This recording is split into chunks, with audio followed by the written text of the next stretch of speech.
KLNTV 시청자 여러분 안녕하십니까? 김지혜입니다. 민선 6기 반환점을 맞아 자치단체장에게 듣는 특별 대담 시간.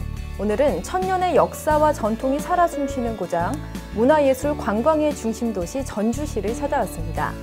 가장 인간적인 도시를 만들겠다는 목표에 맞게 인간적인 시정 운영을 펼치고 계신 김승수 시장님과 함께하겠습니다.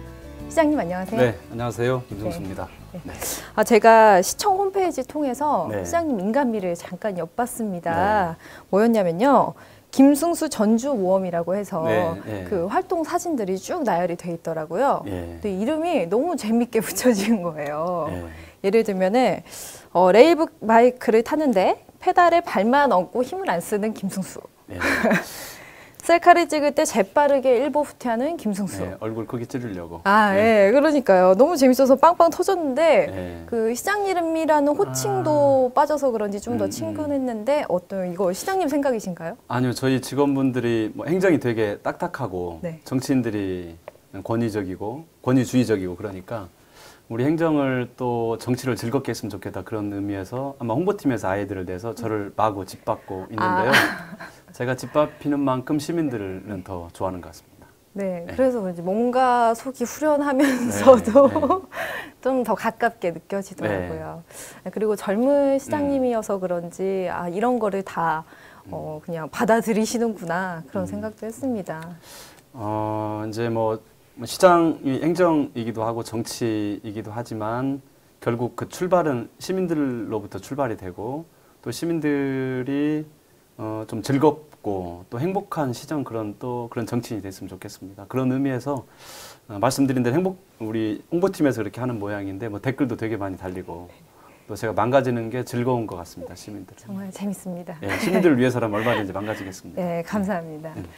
네, 그럼 먼저 이제 취임하신 지 2주년이 이제 지났습니다. 이제 짧은 기간이었는데 그 적지 않은 성과를 냈다는 평이 굉장히 많아요. 그동안 내가 가장 잘했다 생각하시는 일이 있으신가요? 사실 2년 하다 보면 이제 욕심도 나고 또 시민들에게 다가간다고 했지만 다가가지 못했던 것도 되게 많고 또 하고 싶었는데 하지 못한 일들도 되게 많고 후회도 많고 아쉬움도 굉장히 많은데 그렇지만 뭐 성과라기보다는 해야 될 일을 했다고 생각을 해요. 그런데 가장 잘했던 게 뭐냐고 이렇게 물어보면 많은 분들이 우리 주변에 밥 굶는 아이들이 아마 없을 거다. 학교에서 한 끼를 먹으니까. 그렇지만 실제 우리 주변에는 학교에서 한 끼를 먹지만 아침 저녁을 먹고 싶어도 먹지 못하는 아이들이 우리 주변에 굉장히 많이 있는 거죠. 근데 이제 그 아이들 찾아내서 저희가 1년 반 이상 매일 아침 따뜻한 도시락을 배달하고 있는데 일명 엄마의 밥상이라는 프로그램인데 그게 가장 잘했다는 생각이 들고 우리 주변에 밥 굶는 아이들이 있다는 것은 어떤 논리로도 저희가 방어할 수 없을 만큼 매우 잘못된 사회적 구조라고 생각하기 때문에 그런 구조를 바꿔가는데 어느 정도 성공했다고 보고 있고 그게 가장 잘한 일인 것 같습니다. 밥 굶는 아이들을 그럼 어떻게 다 찾아낼 수가 있나요? 학교를 통해서도 그렇고 또 동을 통해서 보면 이제 대부분 기초생활 수급자 아이들일 수도 있고 또 저희가 한 300여 명 정도 되는데 이제 엄마하고 살고 있는데 엄마가 장애를 가졌거나 아빠하고 살고 있는데 아빠가 알코올 중독이거나 또 할머니 할아버지하고 사시는데 너무 연세가 드셨거나 아니면 아이들만 사는 아이들이 우리 주변에 있는 거죠. 그래서 찾아내는 일은 사실은 어려운 일이 아니고 그동안에 이 아이들을 눈으로 못 봤던 거지. 마음의 눈을 뜨면 얼마든지 우리 주변에 어려운 시민들을 찾을 수 있는 거죠. 단지 우리 육체의 눈으로만 보니까 이제 잘 안 보이는 거죠. 그렇군요. 굉장히 의미 있는 일인 것 같습니다. 그러면 조금 아쉬웠다 하시는 점은 어떤 걸 뽑을 수가 있을까요? 아쉬운 점은 뭐 이제 우리 시민들께서 젊은 시장을 뽑았던 것은 아마 전주에 굉장히 어려운 일들이 많이 있는데 젊은 시장이 힘있게 가서 그 어려운 문제를 다 난제를 풀었으면 좋겠다. 그런 의미로 젊은 시장을 뽑으신 것 같아요. 근데 이제 제가 출발했을 때 가장 먼저 해결하고 싶었던 게 버스 파업이 있었고요. 버스 파업은 해결이 됐고 또 어려운 난제 중에 난제가 시청 바로 뒤편에 있는 집창촌, 선미촌 해결하는 문제 그리고 또 항공대대 문제, 전라 감영 문제, 또 무슨 교도소 이전 문제 이런 것들이 있는데 거의 이제 뭐 본 궤도에 다 올라섰고요. 다만 항공대대 문제, 3호 사단이 있던 송천동에 있는 그 지역을 3호사단을 임실로 옮기고 그 3호사단 이제 택지로 아주 아름다운 신도시로 만들어야 되는데 그 옆에 이제 조그만 항공대대가 있다 보니까 신도시를 아름답게 개발을 못한 거죠. 그래서 그걸 뭐 10년 전쯤에서 진짜 옮겼어야 되는데 이게 이제 워낙 터덕거리다 보니까 전주가 원래 신도시로 개발했던 지역을 이제 개발을 못했고 그 항공대도 옮겼어야 되는데 지금 꽤 많이 오긴 했습니다만 그래도 더 먼저 해결했으면 좋았을 걸. 또 뭐 지금 반대하는 시민들도 많이 있는데 그 시민들을 더 빨리 설득했으면 좋았을 걸. 그런 아쉬움은 많이 남습니다.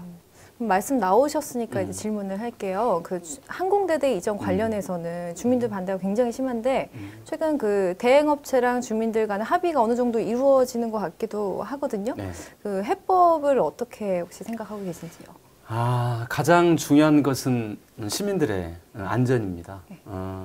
제 좌우명이 우리는 먼저 인간이어야 하고 그 다음에 국민이어야 한다. 이게 제 좌우명인데 그것은 국민 5천만 명이나 되는 국민 전체 또 66만이라는 전주 시민도 중요하지만 66만 명 중에 한 명, 또 5천만 명 중에 한 명, 이 시민 한 인간이 존중받는 게 굉장히 중요하다고 보여져요. 근데 이제 항공대 사업이라는 것이 여러 시민들을 상대로 하는 거지만 또 개별적으로 보면 반대하는 시민들 목소리가 다 사정이 있는 거죠. 그래서 어쨌든 끝까지 인내하고 속도도 중요하지만 방금 전에 말씀드린 대로 한 시민 존중받는 것도 안전이 중요하기 때문에 그동안 많은 인내를 하고 있고 시민들하고 대화를 계속 하고 있어서 항공대가 들어가는 지역 주민들은 설득이 돼서 이제 마무리가 됐고요. 네. 주변에 있는 시민들 설득하는 문제가 남아 있는데 거기도 역시 지금 대화를 하고 있기 때문에 그래도 시간이 좀 지나면 이제 재판을 하고 있는데 재판 1심 결과가 아마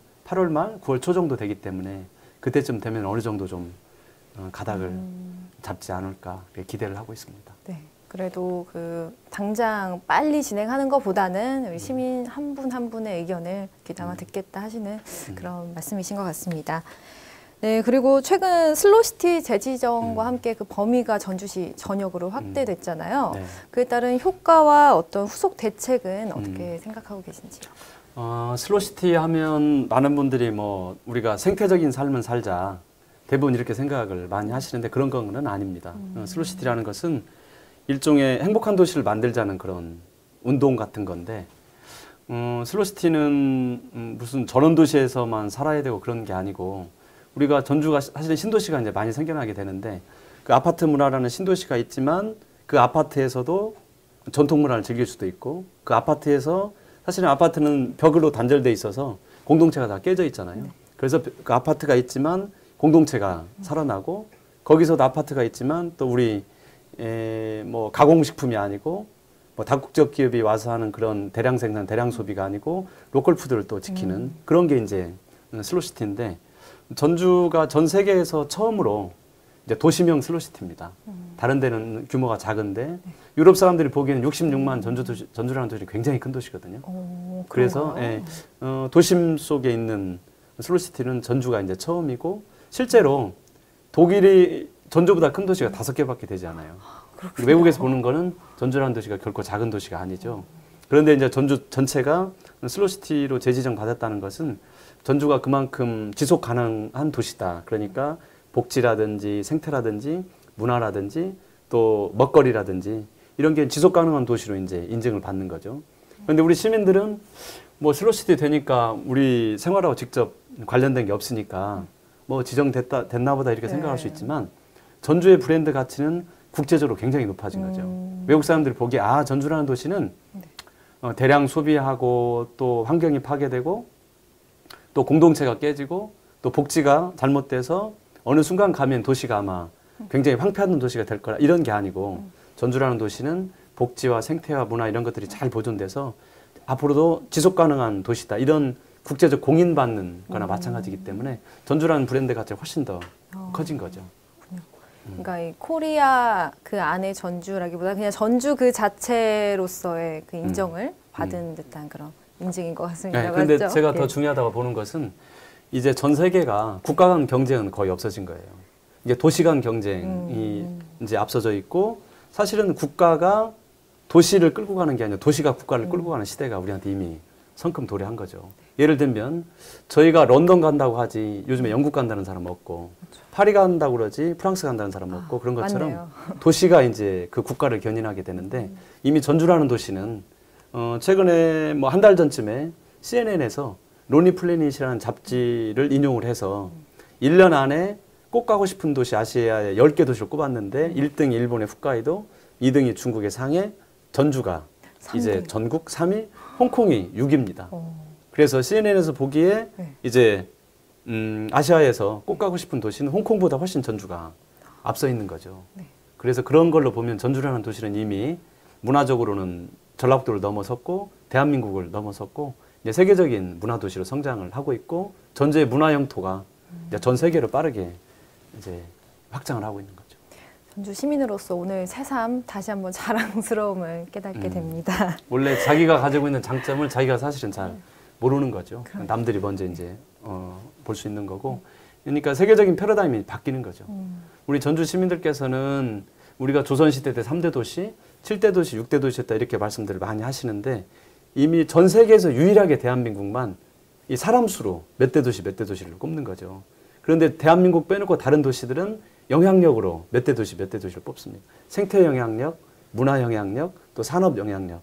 그런 측면으로 보면 전주는 이미 문화 영향력으로 보면 대한민국 첫 번째 도시가 됐고 서울하고 경쟁을 하고 있는데 서울이 이제 디자인하고 마케팅해서 전주를 앞서기 때문에 서울이 가는 거지 사실 문화적 저력으로 보면 이미 전주는 대한민국의 문화 수도인 게 틀림없는 네, 것 같습니다. 네, 제가 아까 오프닝 때도 소개해 드렸잖아요. 네. 1000년의 역사가 살아있는. 네. 네.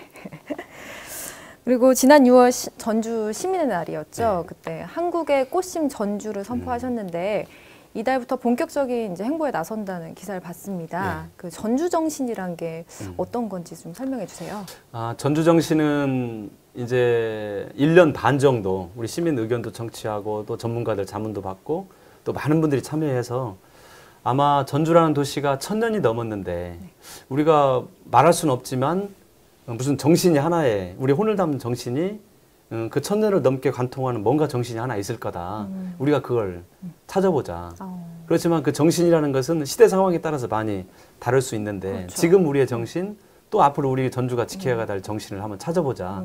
그렇게 해서 1년 반 정도를 많은 사람들이 노력을 했는데 그게 바로 꽃심이라는 정신으로 꽃심. 압축이 됐습니다. 그 꽃심을 중심으로 해서 전주가 굉장히 어려운 시기에 우리가 다 함께 어려움을 극복했던 그런 대동의 정신, 또 전주가 굉장히 창조적인 뭐 그런 창신의 정신, 또 전주 시민들이 문화예술을 즐기고 또 선비들의 올곧음을 이야기하는 뭐 풍류 정신 이렇게 해서 이제 저희가 5가지 정도로 압축을 했는데 그 중에 핵심이 바로 꽃심이라는 정신인데 그 정신은 이제 최명의 혼풀에서 많이 나왔던 용어죠. 근데 꽃심이라는 것은 이 꽃이 굉장히 부드럽지만 동토의 탕을 뚫고 나오면서 생명력을 튀어내는 그런 힘, 그게 바로 전주 정신이라고 본 거죠. 그런데 이제 우리 시민들께서 전주라는 도시에 1년에 1000만 명이 나오고 또 상해가 무슨 디즈니랜드를 한다든지 말레이시아가 레고랜드를 한다든지 또 뭐 카지노를 한다든지 그런 게 아니고 전주에 그렇게 많이 오는 것은 한옥마을이라는 물리적 공간이 있기도 하지만 뭔가 전주는 끌리는 힘이 있는 거죠, 사실은. 네. 저는 바로 그 힘이 전주 정신이라고 생각을 하고 있습니다. 물론 이제 오시는 분들이 무슨 꽃심을 알거나 풍류를 알거나 그런 건 아니지만 아마 우리도 모르는 사이에 그런 우리의 정신, 이런 혼, 맥 이런 게 아마 아우라처럼 만들어졌을 거다 이렇게 생각을 하고 있어서 그때 이제 시민의 날 때 혼불 대표 정신으로 저희가 선포를 했고 아직은 시민들이 지금 혼불에 대해서 잘 모르지만 이런 게 이제 전이가 자꾸 된다면 전주의 정체성과 자부심을 드러내는 정신으로 혼불에서 나오는 그 꽃심이 대표 정신으로 잘 자리 잡지 않을까 생각을 하고 있습니다. 이런 상징적인 의미를 주는 게 굉장히 중요한 것 같아요. 네. 그러니까 뭐 저도 외국인들이 놀러 오면은 뭐 어떻게 설명을 해야 될지 모르겠는데 이렇게 딱 키워드로 말해주면 굉장히 저도 편하거든요. 네. 여기에 다 내포가 돼 있는 것 같습니다. 네. 네. 그리고 지금 오랫동안 논란이 되어오던 그 논의가 되어오던 종합경기장 네. 그 재활용 방안에 대해서 시민들과 얘기도 많이 나누셨는데요. 지금 어떤 방향이 좀 잡히셨는지. 예, 종합경기장은 이제 원래 제가 시장이 되기 전에 롯데 쇼핑몰이 오는 걸로 돼 있었고 제가 와서 롯데쇼핑몰과 계약을 취소하고 저 종합경기장을 한옥마을하고 양대축이 될 만한 전주에 아주 상징적 공간으로 만들겠다고 해서 지금 진행 중에 있습니다. 그런데 서울 주변에 가면 새로운 도시들이 많이 만들어지고 있거든요. 뭐 일산도 있고 송도도 있고 많이 있는데 그렇게 새로운 도시는 좋은 도시는 될 수 있지만 위대한 도시는 될 수 없다는 생각을 늘 하고 있어요. 그러니까 새로운 도시가 소소한 즐거움을 줄 수 있지만 새로운 도시는 인간의 삶을 바꿀 만한 아주 묵직한 그런 영감을 줄 수는 없다는 생각을 하고 있거든요. 근데 바로 역사 때문에 그렇습니다. 역사라는 건 돈으로 살 수 없기 때문에 새로운 도시들은 뭐 돈만 있으면 얼마든지 지을 수 있잖아요. 만들 수 있고 똑같이. 근데 역사 또 짧게는 기억, 추억은 돈으로 살 수가 없으니까요.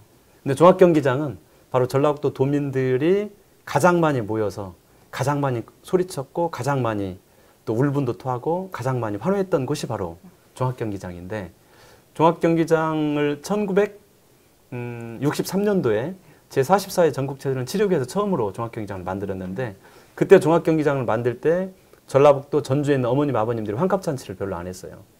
환갑잔치 안 하는 그 돈을 내가 경기장을 짓는 데 쓰겠다. 그런 역사가 그리고 구두닦이들이 구두를 닦아서 돈을 헌금을 했고 농마주의들이 또 쓰레기를 팔고 교도소에 있던 재소자들이 물건을 만들어서 팔아서 저 경기장을 지었고 또 이제 두 번째 증개축 할 때도 마찬가지였고 시민들이 헌금을 해서 한 공간이기 때문에 도시라는 게 저는 기억의 집합이라는 이야기를 많이 하는데 우리 도시의 기억을 다 지워버린다면 새로운 도시랑 똑같잖아요. 전주는 돈만 있으면 누구나 다 만든 도시가 돼버리기 때문에 그런 도시로 절대 가서는 전주라는 도시는 경쟁력이 없다는 겁니다. 이미 우리가 산업화 시대를 지내고 새로운 도시의 패러다임이 왔는데 그게 바로 사람, 생태, 문화, 거기에 이제 핵심이 도시의 저는 기억이라고 보고 있어요. 그래서 저 경기장을 다 무너뜨려버리고 전 세계 어느 도시나 대한민국 어느 도시나 있는 똑같은 쇼핑몰을 지으면 그것은 역사에 죄 짓는 일이라 생각을 하고 저 공간을 이제 굉장히 아름다운 공간으로 유럽의 광장이 있지 않습니까? 네. 유럽은 도시가 광장을 중심으로 형성이 되고 문화도 광장을 중심으로 형성이 되는데 그런 광장 문화와 또 뉴욕의 센트럴파크 그런 생태를 담은 센트럴파크처럼 이 두 가지 컨셉을 만들어서 전주의 자존심을 담는 공간으로 만들려고 준비를 하고 있습니다. 네, 그게 함부로 그렇게 막 없애고 짓고 할 문제가 아니었네요. 네. 예, 이미 이제 전주도 거의 신도시로 다 뒤집혀 가기 때문에 네. 전주의 정체성, 전주다움을 지킬 수 있는 공간들이 많지 않기 때문에 이 전주에 있는 구도심과 종합경기장 그런 것들을 아주 잘 살리면 네. 전주에 왜 이렇게 많은 사람들이 오겠어요? 전주가 전주다우니까 많이 오는 거죠. 그래서 한국스럽고. 맞습니다. 네. 예, 그래서 각 도시들이 자기 정체성을 지키지 않으면 KTX가 만들어지면서 이제 다 서울로 흡수가 되고 이게 짝퉁 서울, 짝퉁 문화를 만들어 간다면 KTX 때문에 서울로 다 빨려 들어가고 자기 정체성을 잘 지키는 도시들 전주, 여수, 순천, 통영, 부산 이런 데는 많이 오는 거죠.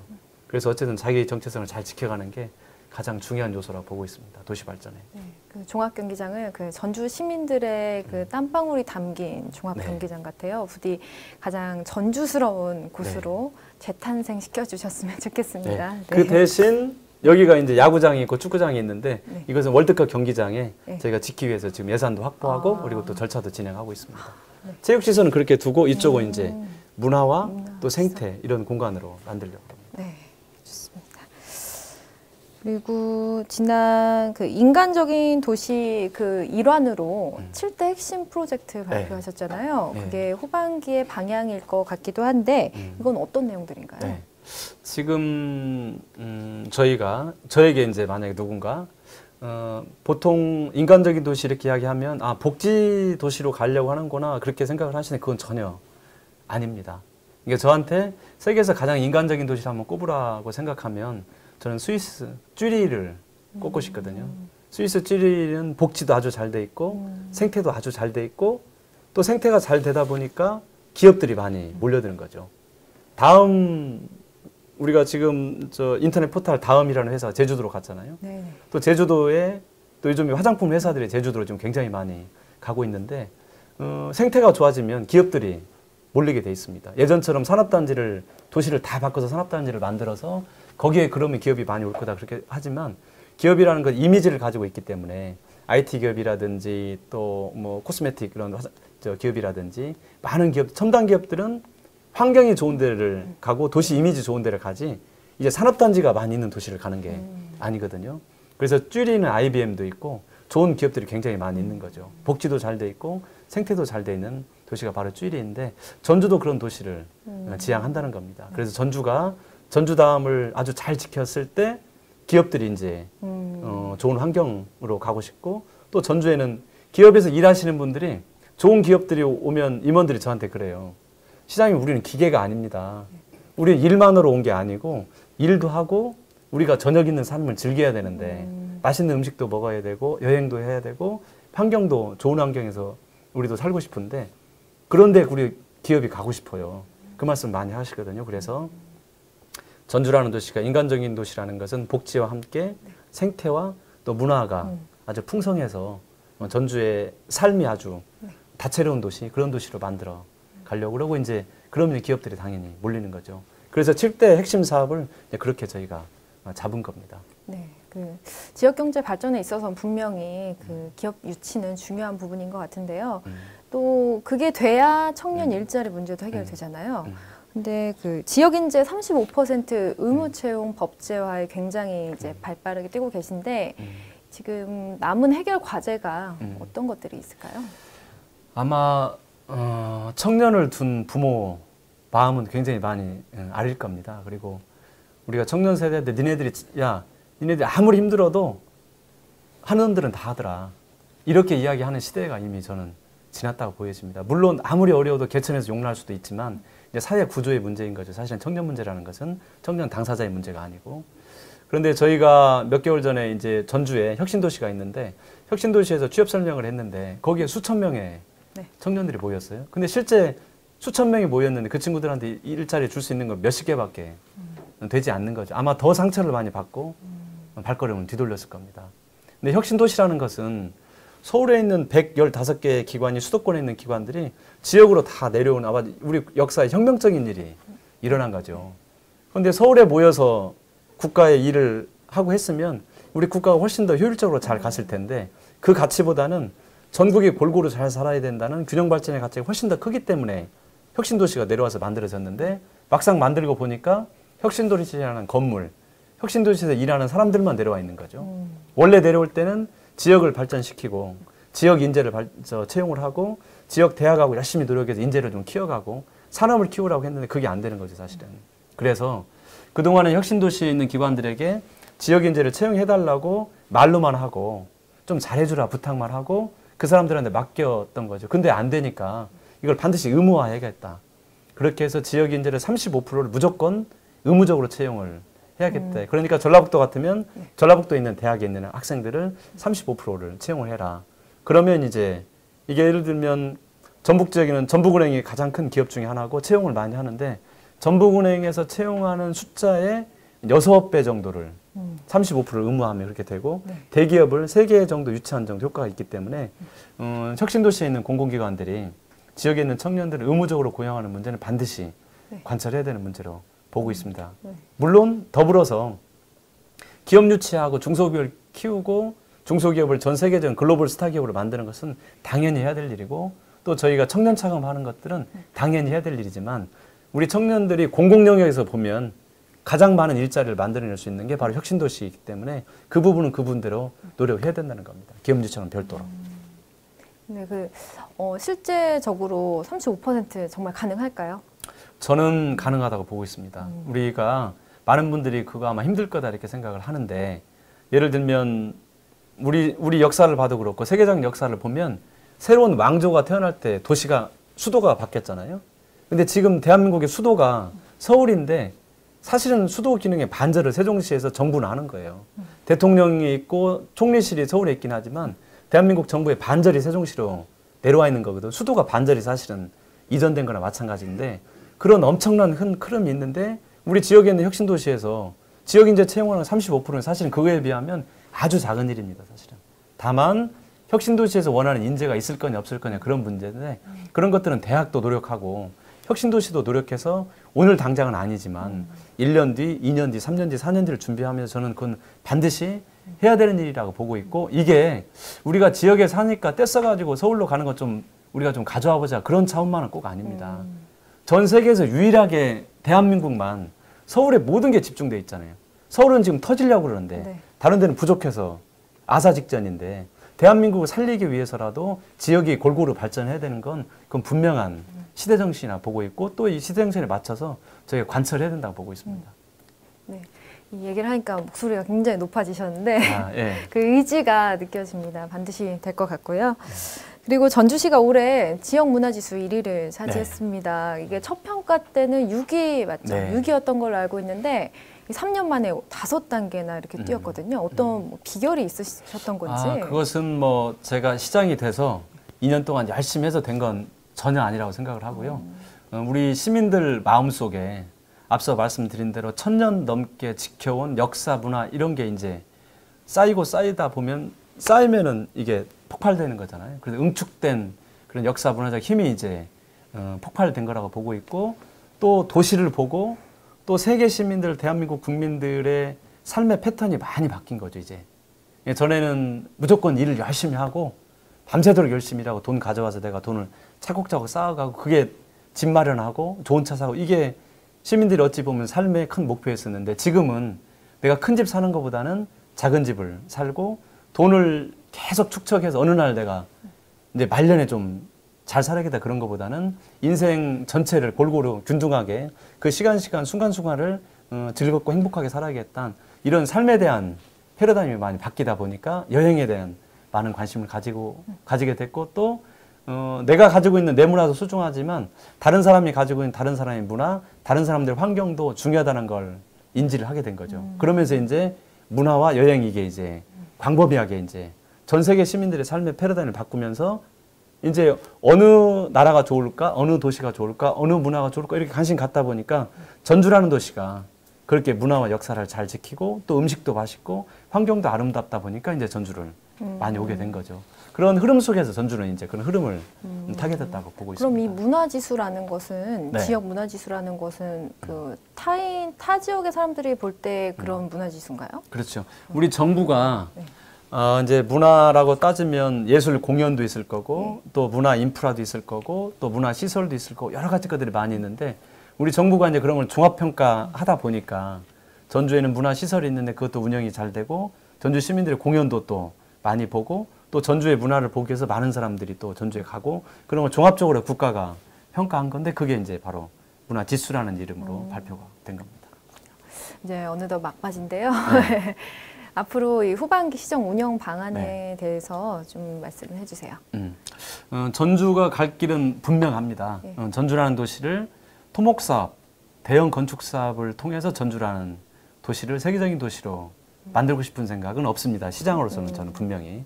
이미 이제 전주가 한옥마을을 기반 조성하는 도시 때가 한옥마을 1.0, 한옥마을을 가지고 대한민국의 좋은 도시로 가는 성장하는 데가 2.0, 이제 저는 3.0 시대로 접어들었다고 생각을 하고 있고요. 전주가 한옥마을과 생태 문화 자원을 통해서 이제 글로벌 도시로 도약하는 게 이제 전주 3.0, 한옥마을 3.0 프로젝트인데 저는 그건 분명히 가능하다고 보고 있습니다. 앞서 말씀드린 대로 큰 건물을 지어서 전주를 세계적 도시로 만든다 보다는 예를 들면 이제 내년에 이제 U20 이제 세계 월드컵 경기가 전주에서 있고 또 전주가 세계 무형유산 포럼 스위스의 다보스 포럼처럼 그런 포럼 준비를 2018년에 시작을 하려고 그러는데 그런 걸 통해서 전주가 세계적인 도시로 도약할 수 있고 앞서 말씀드린 대로 CNN을 통해서 전주는 이제 아시아에서 가고 싶은 3대 도시가 됐기 때문에 그런 역사자원, 문화자원을 통해서 전주는 충분히 성장할 가능성이 있고 또 이제 앞서 말씀드린 대로 7대 프로젝트 중에 전주 구도심을 이제 다 부수서 새롭게 도시로 만드는 게 아니고 이 한옥마을처럼 있던 건물을 재생해서 굉장히 아름다운 도시로 만드는 제2의 한옥마을, 제3 한옥마을 이게 만드는 게 바로 미래유산 프로젝트라는 건데 그것도 지금 저희가 빠르게 진행을 하고 있고 또 이제 종합경기장을 한옥마을에 버금가는 전주 정체성을 지킬 수 있는 그런 공간으로 만들어내고 또 전주의 생태의 중심인 우리 동물원도 전주 동물원이 대한민국에서 가장 슬픈 동물원인데 가장 행복한 동물원으로 지금 만드는 작업들을 하고 있고 전주역 앞에 지금 많이 파헤쳐져 있는데 전주역 앞에 8차선을 반절로 줄여서 도로를 줄이고 숲을 만들어서 생태도리를 만드는 이런 프로젝트라든지 또 전라 가명도 이제 네. 복원이 되고 있기 때문에 전주는 이미 그런 기반들이 이제 만들어져가고 있고 또 세계 시민들이 보는 전주라는 위상도 많이 올라가고 있기 때문에 이런 것들을 이제 같이 버무려서 또 도전하고 노력한다면 전주는 시간이 많이 흐르지 않아도 아주 세계적인 도시로 거듭날 걸로 기대하고 있고 또 그런 도시를 위해서 시장으로서도 최선을 다하겠습니다. 남은 후반기가 훨씬 바쁘실 것 같습니다. 네, 훨씬 바쁘게 노력하겠습니다. 네, 그럼 끝으로 저희 전주 시민들에게 당부드리고 싶은 말씀과 함께 영상 메시지 띄워주시죠. 네. 시민 여러분, 어떨 때 보면 내 스스로 내가 가지고 있는 장점을 모를 때가 많고 우리 도시도 마찬가지인 것 같습니다. 앞서 제가 내내 말씀을 드렸지만 많은 분들이 전주를 주목하고 있고 또 전주에 또 많은 분들이 오기 시작했습니다. 그만큼 전주라는 도시가 자랑할 게 많고 또 다른 분들이 관심이 있다는 반증이기도 합니다. 우리가 그런 자신감을 가지고 전주가 문화와 또 역사, 생태, 음식 그리고 복지를 잘 키워간다면 전주는 분명코 세계적인 도시로 저는 성장할 거라 믿고 있습니다. 우리 시민들 함께 자신감을 가지고 노력했으면 좋겠습니다. 저는 늘 정치의 출발점은 시민들의 가슴 밑바닥이라는 이야기를 했습니다. 언제나 시민들이 있는 그 현장에 가서 시민들의 목소리를 정치하고 바로 그 시민들 가슴 밑바닥에 있는 그 아픔 또 슬픔 도전 희망 그걸 가지고 전주시를 힘차게 끌어가겠습니다. 고맙습니다. 네, 바쁘신데도 불구하고 오늘 자리 함께해 주셔서 정말 감사합니다. 네, 고맙습니다. 시민들과 가까운 곳에 있으려고 노력하시는 김승수 시장님과 이야기 나눠봤는데요. 오늘 이야기 나눈 이곳이 전주시장실입니다. 굉장히 권위적인 느낌보다는 편안하고 언제든 찾아올 수 있는 이런 열린 시장실인데요. 앞으로 더욱 인간미 넘치는 전주 기대해 보겠습니다. 시청해주신 여러분 고맙습니다. 네. 신문실이 다른 시장실과는 좀 다르네요. 네, 이 가구를 전주의 청년 목소리를 모여가지고 이제 리사이클링해서 가구를 소박하게 만들었고요. 그리고 예, 재활용된 목재로. 예.